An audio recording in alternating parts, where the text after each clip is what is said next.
안녕하세요. 오늘도 서연살롱을 찾아주셔서 감사합니다. 저는 혼자 살고 있는 돌싱 30대 후반 여자입니다. 이혼하고 혼자 사는 지금 비록 절 보는 시선들이 좋진 않지만 마음은 참 편합니다.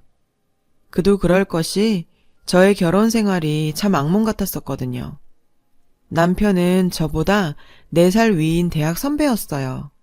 자상하고 다정한 선배로 친해졌다가 연애 감정이 생겼습니다.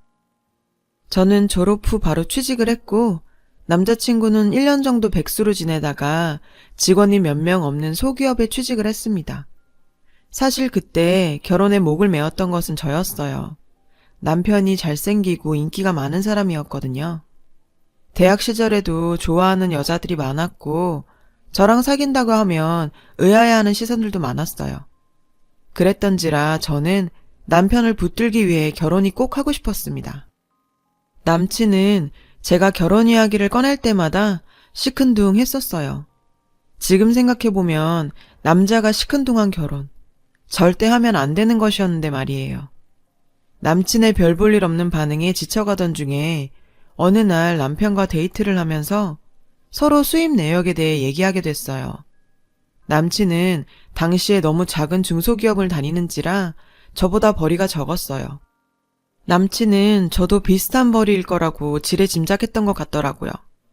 저는 나름대로 그 분야에서 알아주는 자격증도 있고 남친보다는 회사 내에서의 대우나 급여가 훨씬 좋았죠. 저희 회사가 규모도 컸고요. 제가 급여에 대해 얘기하니 남친은 눈이 휘둥그레지며 놀라더라고요. 그날부터 남친은 부쩍 결혼 얘기를 자주 꺼내더라고요. 생각해보면 제 벌이가 괜찮으니 결혼 얘기를 한 것인데 저는 남친이 드디어 결혼 생각이 들었나 하고 어리석은 착각에 빠져 지냈었죠. 어쨌든 그 당시에는 둘의 마음이 맞아 결혼까지 진행을 시켰습니다. 저희 집에선 제가 좋다는 남자인지라 특별히 반대하지 않으셨고 남친의 어머니께서도 저한테 잘해주셨어요. 남친은 어렸을 때 아버지가 돌아가시고 홀어머니 밑에서 외아들로 자랐더라고요. 처음에는 이런 사정을 듣고 걱정이 좀 됐어요. 홀어머니의 외아들 하면 이미지가 좀 그렇잖아요. 시집살이도 있을 것 같고요. 저희 부모님도 이 점을 걱정하셨지만 어머님을 만나 뵙고 나니 쿨하신 스타일 같아서 마음을 놨어요. 그래서 저희의 결혼 준비는 착착 진행이 되었습니다. 그때만 해도 그게 불행의 시작일 줄은 전혀 생각 못 했었어요. 결혼 2주 전 문제가 터졌습니다. 남친이 제 차에 핸드폰을 놓고 갔더군요. 핸드폰을 찾을까봐 시어머니께 연락을 드려놓고 그냥 무심코 핸드폰을 보았는데 비밀번호로 잠겨 있더라고요. 갑자기 궁금해졌어요. 원래 잠금이 있는 핸드폰이 아니었던 것 같은데 왜 갑자기 잠금을 해놓았는지 의심스러워졌어요.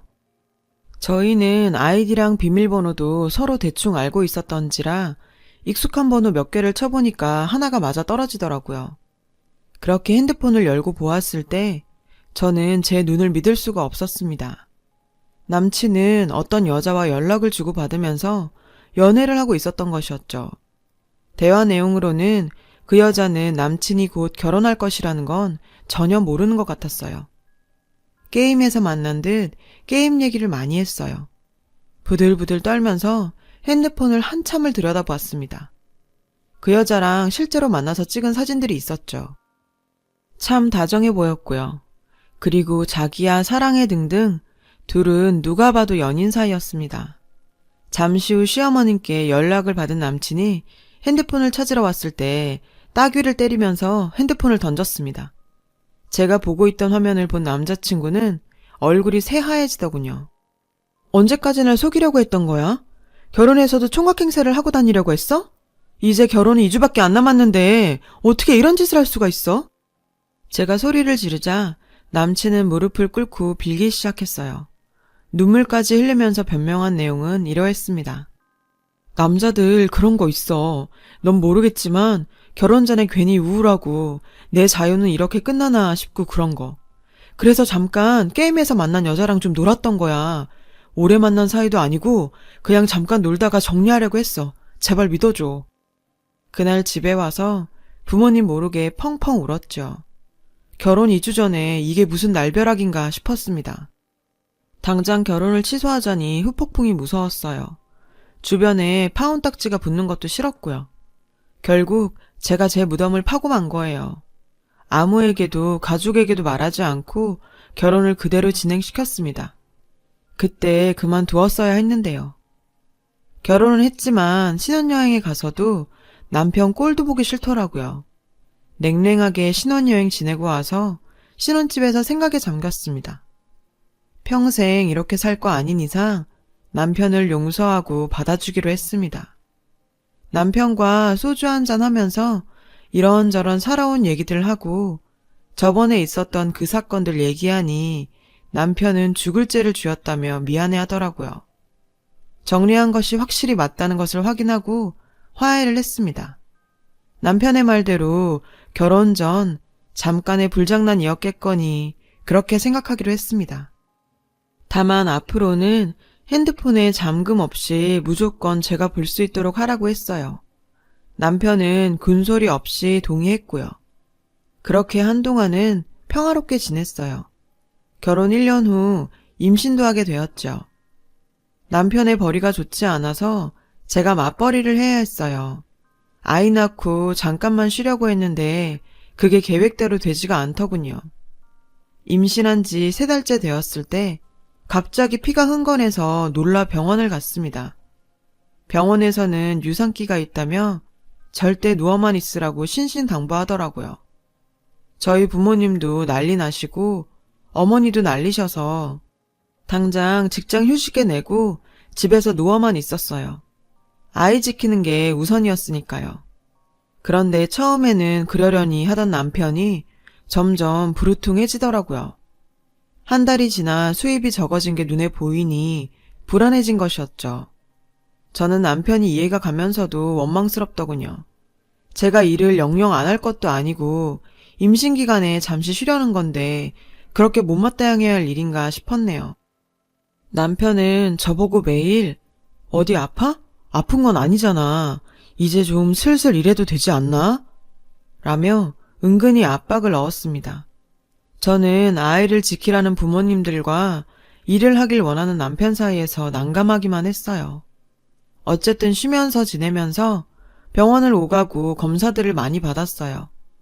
병원에서는 이제 좀 안심해도 된다면서 조금씩 활동을 하면서 지내라고 하더군요. 일 같은 무리한 일은 절대 금물이지만 가벼운 활동은 괜찮다고요. 그래서 그날 집에 와서 오랜만에 남편의 오래된 옷들을 좀 정리하기로 마음먹었어요. 장롱에서 낡은 코트 몇 벌 꺼내서 버리려는데 코트 주머니가 상당히 묵직하더라고요. 의아해서 주머니를 뒤졌는데 핸드폰이 나왔습니다. 그 핸드폰은 누가 봐도 예전 것은 아니었고 최근까지 쓰고 있는 것이 분명해 보였어요. 손이 덜덜 떨렸죠.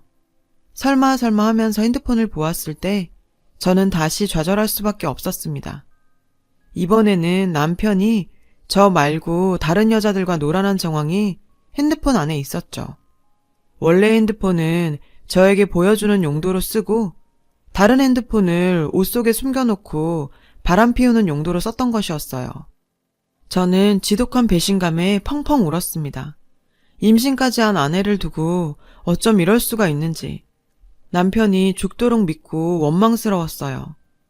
파혼 생각은 못했던 제가 그때는 이혼 생각이 들더군요.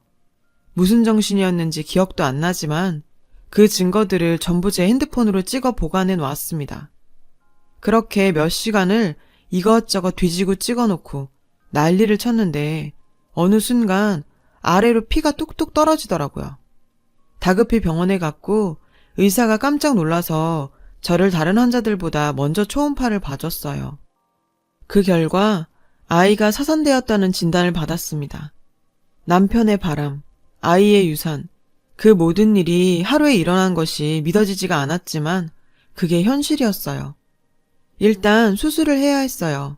수술하고 몸조리하고 집에 올 때까지 남편에게는 한마디 말도 안 했습니다. 남편은 제가 몸이 안 좋아서 그렇겠거니 여겼나 봐요. 별로 궁금해하지도 않더라고요. 집에 와서 꾹꾹 참던 화가 터져버리고 말았어요. 남편의 바람을 추궁하고 핸드폰을 전부 봤다고 말했습니다. 남편은 이번에도 빌기 시작했어요. 미안해. 사실 회사에서 나한테 추근덕대는데 거절하기도 미안하고 그래서 어쩔 수 없이 그렇게 됐어. 내가 미안해 여보. 그렇지만 이번에는 저도 참을 수가 없었죠. 저는 당장 전화를 걸어 시댁으로 간다고 얘기하고 남편과 함께 어머니께 찾아갔어요. 시어머니는 유산을 하고 나서 몸조리해야 할 제가 오니 뭔 일이 있긴 있나 보다 짐작하신 것 같았습니다. 어머님께 그동안 남편이 저질렀던 짓을 모두 얘기했습니다. 어머니도 아셔야 할 일이라 생각했어요. 아들 일이잖아요. 결혼 전 바람부터 시작해서 제가 임신 중에도 다른 여자랑 놀아나면서 핸드폰도 2개씩 갖고 다녔던 것 전부 얘기했습니다. 그런 말 있잖아요. 며느리도 자식이라고요.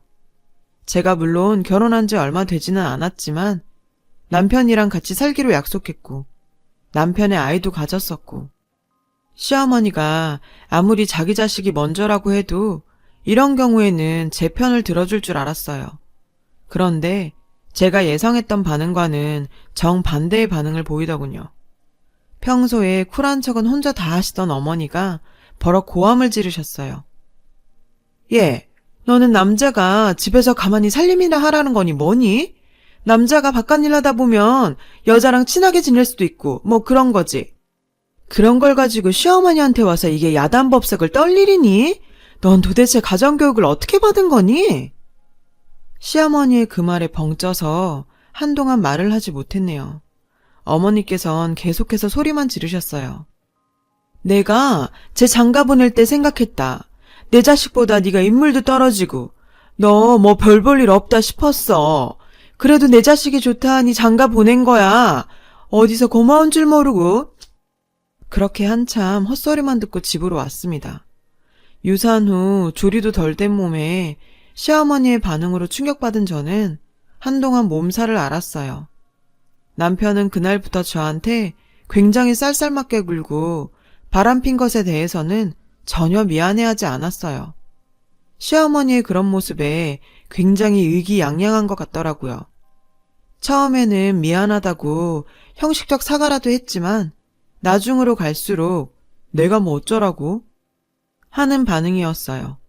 일이 그렇게까지 되었을 때 저는 확실히 제가 실수했다는 것을 알았어요. 이 남자랑 결혼한 것부터가 실수였고 시어머니에게 바람핀 것에 대해 말한 것도 실수였고 그냥 결혼 생활의 모든 것이 다 실수였던 거죠. 그 실수를 어떻게 돌이킬까 곰곰이 생각했습니다. 일단 재취업을 하기로 결정짓고 이력서를 넣는 등 구직 활동을 하면서 이혼 절차에 대해서도 알아보고 다녔어요. 남편과는 당장은 아니어도 계속 살 수는 없다는 생각이었죠. 생각보다 이혼이 간단하진 않더라고요. 이혼에 대해 진지하게 생각하던 중 어느 회사로부터 취업 제안을 받았고 당장 면접을 보고 회사에 나가기 시작했어요. 회사를 다니면서 돈도 모으고 이혼 준비도 차근차근 하고 있을 때 저에게 놀라운 일 하나가 생겼습니다.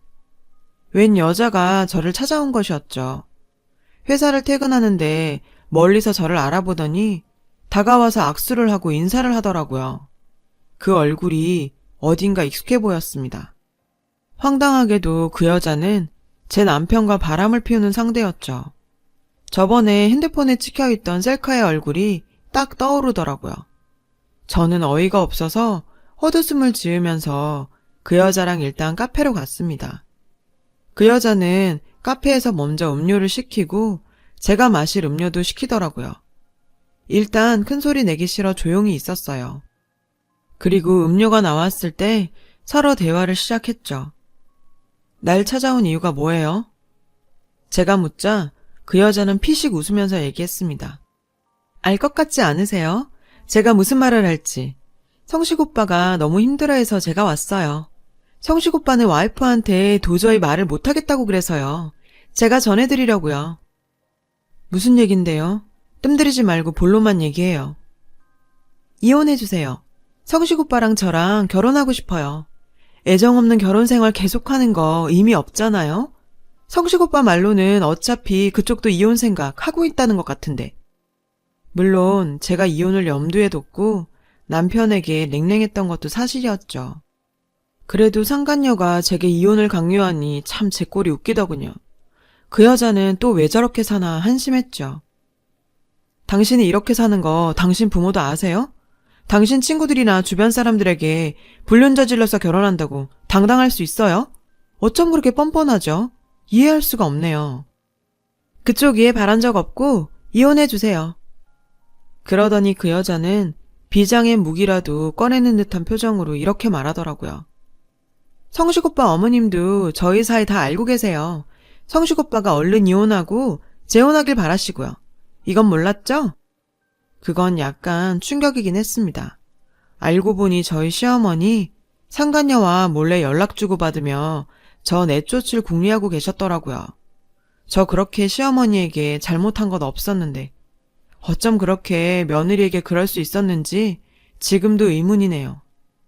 그 이후 차근차근 알아보았습니다. 하나부터 10까지 증거를 다 모았어요. 남편의 핸드폰에 있던 정보들을 바탕으로 그 여자의 출신 학교, 직업 등등 알아낼 수 있었죠. 알고 보니 그 여자도 저희랑 같은 대학 동문이었더군요. 저희랑 같이 대학을 다녔을 학번은 아니고 몇 살 더 어렸고요. 그리고 그 여자의 친구들에 대해서도 알아낼 수 있었고 건너 저랑 고등학교 때 제 친구와 공통적으로 연이 닿아 있는 것도 확인할 수 있었어요. 세상 참 좁죠. 그 친구 오랜만에 만나 그동안의 사정들 전부 얘기하니 입을 떡 벌리더라고요. 그 친구는 결혼해서 아이도 낳고 생활하고 있는 친구여서 그런지 제 마음을 누구보다 잘 헤아려줬습니다. 걔네 선배랑 나랑 아는 사이고 나도 몇 번 만난 적 있는데 정말 그런 애인 줄 몰랐어. 내가 알기로 그 집안에서 그런 결혼 허락할 리 없는 것 같던데. 그 집 꽤 부자였거든. 사윗감 욕심도 있다고 하는 것 같던데. 걔 지금 눈 뒤집혀서 부모 속이고 있는 거 아닐까? 너 잘 알아봐봐. 하루는 남편에게 친절하게 굴면서 술을 잔뜩 먹였어요. 비록 사이가 나빠질 대로 나빠졌지만 제가 잘해주니까 기분은 좋은지 술을 먹고 뻗더라고요. 핸드폰 잠가놨지만 지문인식으로 풀어버렸어요. 이제는 다른 핸드폰 쓰지도 않고 그 여자랑 원래 핸드폰으로 연락하고 있더라고요. 카톡 내용은 대충 이러했어요. 엄마는 이미 다 설득됐어. 저 여자만 이혼해서 순순히 나가면 우리 바로 결혼식 올릴 수 있어. 자기 모아둔 돈은 좀 있댔지? 응, 오빠, 당연하지. 내가 벌어둔 돈도 있고 우리 부모님도 당연히 도와주시지. 근데 오빠, 비밀은 꼭 지켜야 해. 오빠 결혼했던 거 아직 엄마 아빠 모르시니까 내가 나중에 잘 말씀드릴게. 지들만의 사랑에 미친 그들은 야무지게 여자 쪽 부모 속이고 결혼해서 행복하게 살 생각에 빠져있더군요. 남편은 뻔하죠. 그 여자 쪽에 돈 좀 있는 것 같으니 그거에 빌붙으려는 거였어요. 예전에 제가 벌이가 괜찮으니 결혼했던 것처럼요. 반반한 얼굴 하나로 여러 여자 인생 망친다 싶었네요. 같은 여자로서 구렁텅이에 들어갈 상간녀에게 기회를 줄까 생각도 했지만 저도 당한 게 있는데 그런 아량이 베풀어지지 않더라고요. 저는 일단 증거를 전부 수집하고 남편과 이혼을 했습니다. 남편은 제가 순순히 이혼해주니 고마운지 위자료 명목으로 1,000만 원을 쥐어주고 불이 나게 갔습니다. 아마 상간녀가 준 돈 같았어요. 더러운 돈 받기도 싫었지만 돈은 죄가 없으니 통장에 넣어뒀어요. 이혼이 마무리되고 친구에게 그들의 결혼 소식을 곧 들을 수 있었어요. 친구는 저에게 이렇게 말했습니다. 그 집에서 사윗간 욕심 제법 있었는데 별 볼 일 없는 이 전 남편 엄청 반대한 것 같더라. 아마 이혼한 것도 알려지긴 했던 모양이야. 한바탕 난리 났다던데? 친구가 전해준 청첩장을 고이 가지고 집에 와서 복수극을 준비했습니다. 저도 순순히 물러나긴 싫었거든요. 저한테 지독한 상처를 준 전 남편, 시어머니 모두 복수하고 싶었습니다. 대망의 결혼식 날 결혼식에 몰래 갔었죠. 남편은 싱글벙글 웃으며 저와 결혼했을 때처럼 손님들을 맞이하고 있더라고요. 상간녀 가족들은 죽상이 되어 있었고요. 이웃남에 별 볼 일 없는 사위 보는 게 싫었나 봐요. 손님 맞는 시간이 끝나고 결혼식이 시작되었고 화촉점화를 하고 신랑 신부 입장을 하는 시간이 되었을 때 저는 빠르게 식장 안으로 들어가 전단지를 돌렸습니다. 남편과 상간녀의 카톡 내용이 담긴 찌라시성의 전단지를 만들었었죠. 그걸 보면 둘의 관계가 잘 나와 있었어요. 저희 시어머니가 저를 내치려고 하고 상간녀를 새 며느리로 드리려고 했던 일들도요. 식장에다 쭉 전단지 뿌리니 금방 장내가 수근거리더라고요. 저는 회심의 미소를 지으면서 전 남편을 보고 있었죠. 전 남편은 상황 파악이 안 되어 싱글벙글 웃으면서 입장을 하더라고요. 신부가 입장을 해서 둘이 나란히 섰을 때 저는 제가 가져온 확성기를 통해 말했습니다. 제 목소리는 사회자 목소리를 덮고 식장에 쩌렁쩌렁 울렸죠. 안녕하세요. 결혼식 중 죄송합니다. 저는 김성식 군의 전 아내입니다. 여기까지만 말했는데도 장내가 웅성거리는 소리로 가득 찼습니다. 저는 그게 왠지 희열이더라고요. 상간녀는 저를 보며 고래고래 소리 지르고 저희 시어머니도 난리치셨지만 저는 상관하지 않고 계속 말했어요. 이런 소란 죄송합니다만 제가 너무 억울해서 이 자리에 이렇게 섰습니다. 저기 저 신랑 제 전 남편입니다. 신랑 어머니 자리에 계신 분 제 전 시어머니시고요. 남편과 시어머니 상간녀가 짜고 저 내쫓고 이 결혼식 올리는 겁니다. 가정 있는 유부남과 바람 피우고 본처 내쫓고 하는 결혼이 행복하기만 할 순 없잖아요. 여기 모인 하객분들께선 저 두 사람 얼굴 똑똑히 기억해 주세요. 불륜으로 맺어진 커플입니다. 행복하라고 축복받을 자격이 없습니다. 여기까지 말했을 때 웨딩홀 직원의 제재로 저는 쫓겨나고 말았습니다. 뒤쪽에선 상간녀 쪽 부모가 땅을 치고 우는 소리, 하객들이 웅성거리다가 밖으로 나오는 소리, 별의 별소리가 다 들리더군요. 그렇게 결혼식이 파토나고 얼마 후 소식을 들었습니다. 상간녀와 남편 모두 직장이며 친척들에게 전부 소문이 났고 일상생활이 마비되었다고요. 둘이 사는지는 모르겠지만 겉으로는 헤어진 것처럼 행동한다고 하더군요. 상간녀 쪽 부모님이 이를 갈며 남편을 원망한다고요. 사실 일 저지르면서 후폭풍이 두렵기도 했었는데 의외로 전 남편에게 욕설 섞인 전화 한 통 받은 거 외에는 별일이 없었네요. 남편은 무슨 방해죄로 저를 신고한다고 길길이 날뛰던데 저는 할 테면 해보라 했습니다. 그런 일로 징역을 살 리도 없을 뿐더러 설사 법의 심판을 받는다 해도 저는 당당하다고요. 제가 한 짓 아무도 손가락질할 사람 없다고요. 전 남편은 자기도 부끄러운 건 아는지 저를 신고하거나 하진 않았어요. 그 이후로 저는 계속 혼자 살고 있습니다. 이 일이 있었던 것도 꽤 오래전에 일이 되었고 지금은 다 잊고 평화롭게 살고 있어요. 가끔씩 그때 받았던 수모를 생각하면 우라가 치밀지만 지나간 일이거니 하면서 덤덤하게 살려고 해요. 어쨌든 나름으로 복수도 했으니까요. 전 남편의 소식은 궁금하지도 않고 이제는 오래되어 알 길이 없네요. 그 일 이후 시어머니도 망신살이 뻗쳐서 원래 살던 거처도 옮기셨어요. 어쨌든 지나간 일, 이제는 다 잊고 살고 있어요. 최근에는 썸 타는 남자도 생겼는데 2번 결혼 굳이 하고 싶진 않네요. 이렇게 즐기면서 살다가 가도 괜찮을 것 같습니다. 제 이야기를 들어주신 여러분 모두 따뜻한 하루 보내시길 바랍니다.